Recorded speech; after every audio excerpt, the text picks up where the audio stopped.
చెప్పింది కాళేశ్వరం ప్రాజెక్టు కట్టడం ద్వారా ఆ నీళ్లు రైతులకు అమ్ముతాము, ఆ నీళ్లు ఇండస్ట్రీస్కి అమ్ముకుంటాము, ఇట్లా ఈ ప్రాజెక్టు ద్వారా నీళ్ళన్నీ పైసలకే అమ్ముతాం, ఉచితంగా ఎవరికి ఇయ్యము. వ్యవసాయంతో సహా ఏం చూపించిండ్రు?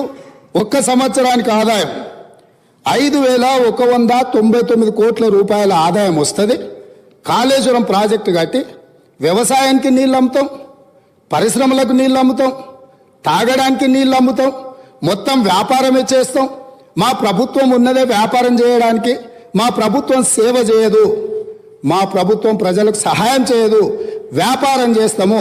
ఆ వ్యాపారం ద్వారా 5,199 కోట్ల రూపాయల ఆదాయం వస్తుందని చూపించి వీళ్ళు ఈ అప్పులు చేసింది.